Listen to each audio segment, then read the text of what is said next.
back to another episode of Inside Gaming Extended Preview. I'm joined by Matt Danovic. Yo. And we're checking out some Call of Duty Black Ops 2 footage. I have never seen this before. Yeah, I've seen it because this is actually my gameplay, so go easy on me. You're pro. Like and subscribe and favorite, please. It really helps Matt out. It does a lot. He's going to 360 no-scope here. If you like 360 no-scopes, please like. But no seriousness, you did some journalism. I did. This is from a press event a couple weeks ago.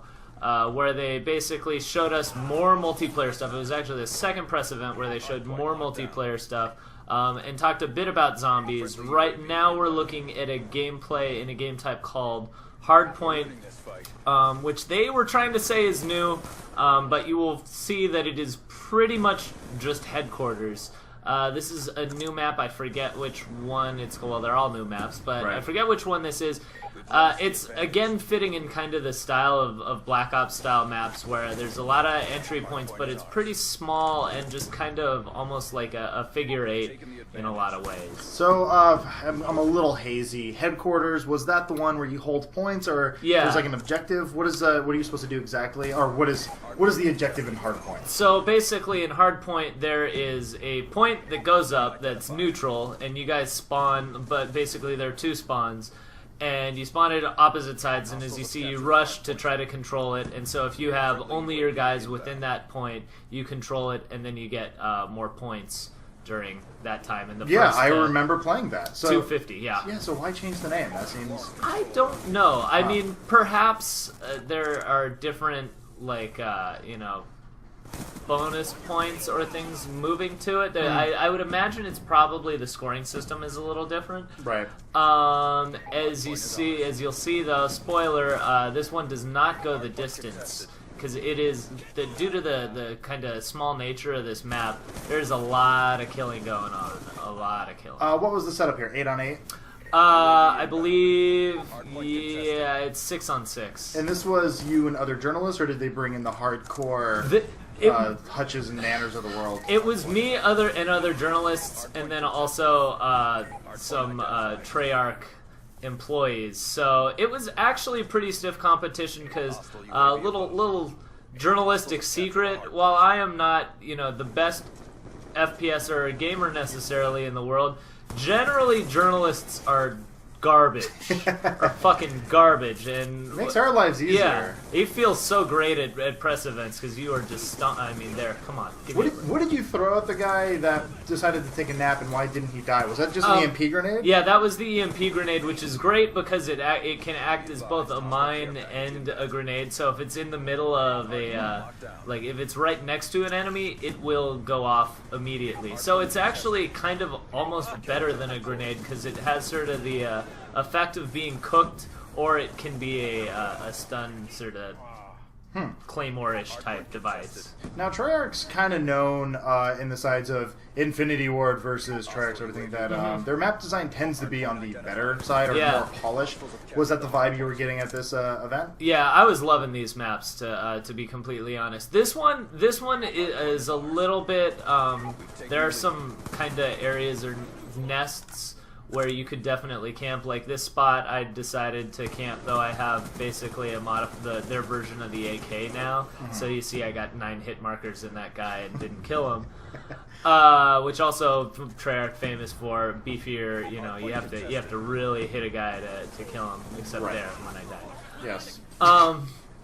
Overall, I'm noticing, we've seen it before, but we see the UI, we see the loadouts, which changes every year. Were you able to pick up on it pretty easy? Is it simpler? Is it more complicated? Honestly, it's really intuitive. I liked it a lot. Pick 10 gives you a lot of variety. Depending on the map, I had a bunch of classes. Like, in fact, this one is one of their pre-mades, but I had one class where I had no throwables at all. And I had two or three attachments on my main gun. Like, you could totally go out and just go completely crazily spec'd. I missed out on that double kill. Bullshit. You could go crazily spec'd with just perks and your main gun, and be completely viable. It really depends on the map and what you're, the game type and what type you're trying to do. That was the thing that actually really, when they did that first trailer and they showed that ability where you could basically just run naked at one point. It's like knife only. Like you could really be the only use me blade, where that is your one and only choice. Like that scene, you think they're still going to be able to have balance in the game? Like that's still going to work, being able to work within those parameters? I think definitely there are going to be, there, as with almost any game, there are going to be, a couple of archetypes that are just sort of favored that are automatically there. However, one thing that I was worried about when they were talking about pick 10 and things like that, and granted, I only got to play like 4 hours or so of multiplayer, and didn't really get to experiment. But what I was really afraid of was that the pick 10 was going to just be a great tool for someone to exploit the game, really break it. And from what I can tell thus far, it's looking pretty balanced, actually. It is looking like, it's more rather than just a tool that destroys everything, it's the right tool for the right job. Really kind of that rock, paper, scissory mechanic that makes for good balance in a good game. Now, one of the things I noticed with the map, this is the only map you played, or you got to play some other ones? I played 3 maps. You don't have to spoil anything, because, they've actually been out. Okay, good. Okay, so they've been announced. My only question is, this has kind of been bugging me since Modern Warfare 3.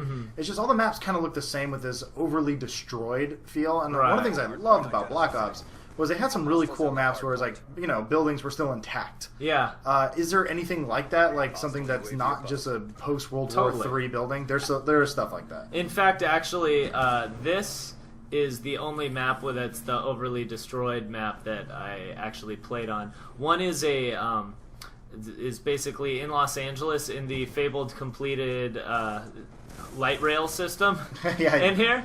It's definitely sci-fi. It's very sci-fi, and it actually was my favorite map of the 3 that I played. It had a lot of good lanes, a lot of interesting lines of sight, and just a lot. It encouraged people to move really well. Now, this is probably a question that's been answered, but you bring up the interesting thing about the time period.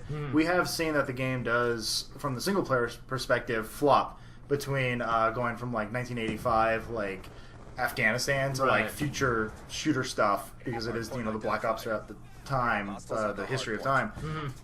Is multiplayer going to be exclusively in the future, or will there be like a throwback mode where it's going to just be like bare bones guns and stuff? As far as I can tell, it's pretty much exclusively in the future. All the basically all the point streaks, all the attachments, all the weapons appear to be in every mode that I see. So, it would be kind of hard to explain a flock of remote control unmanned drones that explode on people, in 1985. I think they could just strip it away. I'm going to call it a missed opportunity. Or, hey, it may be, a variant of hardcore.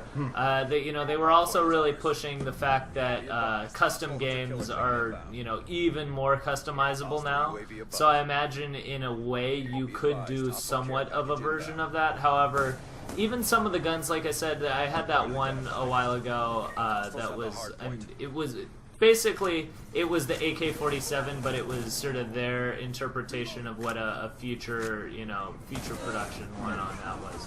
Ooh, and there I got Predator missiled. I just saw a lot of lights and things exploded, which I guess that's why a lot of kids love this goddamn series, right? Well, the thing is the point streaks, there are a lot of them, and you can. Bad move. Yeah, a little late. I was watching that like an eagle. You were just off by a little meter there. The point streaks and things like that are, people are worried that it's going to be like Modern Warfare, where there's just a billion things flying in the air and stuff. One of the things that I took away from it is hard to get a point streak. The points are sufficiently difficult in order to make it. Those upper end point streaks are actually quite an achievement and are going to be a while. You aren't going to have 9 things flying in the air at once. Like, in fact, I had just gotten the UAV right then for the first time. Are they going to do anything? This is something that Modern Warfare 3 kind of introduced with having the like kind of a support class, being able to actually get points and work your way up without having have to be Senior Commando trying to get a Moab the entire time. Right. Is that? I mean, is there anything that rewards actual teamwork, or is it all just more? Is Black Ops 2 a lot more of the just run and gun, get as many kills as I can, I'm in it for myself, screw everyone else? I mean, there still is that because it is a Call of Duty game.